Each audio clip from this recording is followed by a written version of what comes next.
और नीतीश जो चंदा लेकर बिहार के आवाम को अडानी के हाथों बेचा है, इस बार के चुनाव में बिहार की जनता जो है नीतीश कुमार के गाल पर थप्पड़ लगाने का काम करेगी। कॉमरेड सीताराम येचुरी इस देश के मजदूर किसानों, छात्र नौजवानों के मसीहा थे और आज जो इस देश के गरीब किसान मजदूरों, छात्र नौजवानों का जो पूंजीवाद, साम्राज्यवादी कारपोरेट नीतियां जो उनका दोहन शोषण कर रही है, उस दोहन शोषण के खिलाफ इस देश के अंदर एक बड़ी लड़ाई के प्रतीक थे कॉमरेड सीताराम येचुरी। उनके जाने के बाद आज ये लड़ाई और मजबूती से लड़ी जाए, इसकी प्रेरणा जो है कॉमरेड सीताराम येचुरी के आज के श्रद्धांजलि सभा से मिली है।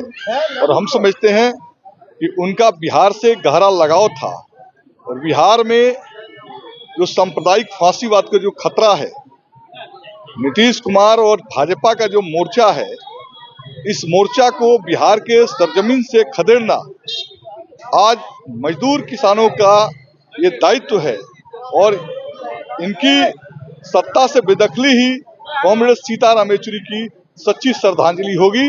और हम लोगों ने ये तय कर लिया है, कॉमरेड सीताराम येचुरी जिन रास्तों पर चलकर भारत के अंदर मजदूर किसानों को मुक्ति का जो संघर्ष शुरू किया था, उन्हीं रास्तों पर भारत के मजदूर किसानों के मुक्ति के लिए संघर्ष का आगाज जो हुआ है, उसको मजबूती से जो है अंजाम तक हम पहुंचाएंगे।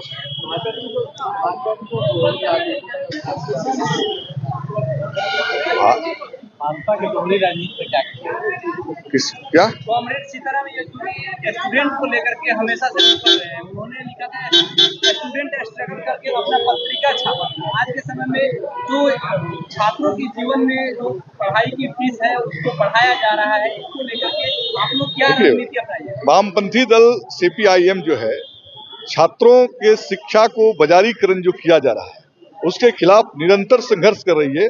हमारे स्टूडेंट फ्रंट पर जो काम करने वाले लोग हैं, आज देश के अंदर सभी विश्वविद्यालयों में जो कारपोरेट पर शिक्षा नीति है,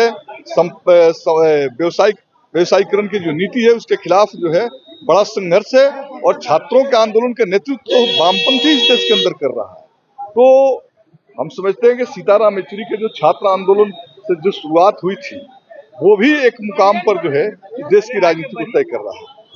आप लोगों ने शुरुआत में शुरू किया था बिहार में स्मार्ट मीटर के खिलाफ जो आवाज बुलंद किया था, तेजस्वी यादव इसका समर्थन कर रहे हैं और उनके पार्टी के तमाम नेता लोग प्रखंड स्तर पर जाकर धरना प्रदर्शन कर रहे हैं। क्या ये आप लोग की एक तरीके से जीत कहा जाए इसको?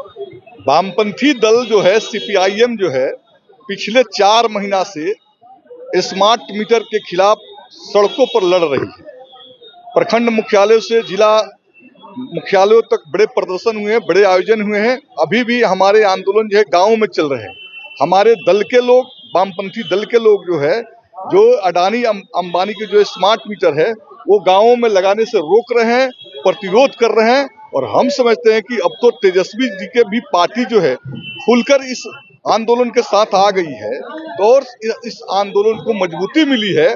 और अडानी अंबानी का जो ये षड्यंत्र है बिजली के अंदर लूटने का, गांव के किसानों को दोहन करने का, अब ये षड्यंत्र बिहार के जमीन पर सफल नहीं होंगे। स्मार्ट मीटर के खिलाफ बड़े आंदोलन गांवों में चल रहे हैं। क्या आपको लगता है कि बिहार के जो ऊर्जा मंत्री विजेंद्र यादव इससे समीक्षात्मक बैठक करेंगे बिहार की गरीब जनता के लिए? अब तो विजेंद्र यादव क्या सोचेंगे, नीतीश कुमार जी तो समीक्षा बैठक किए ही, और नीतीश कुमार जी जो है अडानी अंबानी के हाथों बिके हुए हैं। अब तो बात आ गई, उनके पूर्व सचिव मर्सिडीज लेकर जो है टेंडर देता है। अब तो बात आ गई अडानी अंबानी को स्मार्ट मीटर के टेंडर देना इस एवज में दिया गया कि जदयू को जो है अरबों का चंदा मिले अडानी अंबानी से और उस चंदे का इस्तेमाल करके बिहार के चुनाव को जीता जा सके। लेकिन बिहार का आवाम जानती है कि उसका जिस तरह से शोषण हो रहा है, उस शोषण को अगर रोकना है तो अडानी का स्मार्ट मीटर को रोकना होगा। और नीतीश जो चंदा लेकर बिहार के आवाम को अडानी के हाथों बेचा है, इस बार के चुनाव में बिहार की जनता जो है नीतीश कुमार के गाल पर थप्पड़ लगाने का काम करेगी।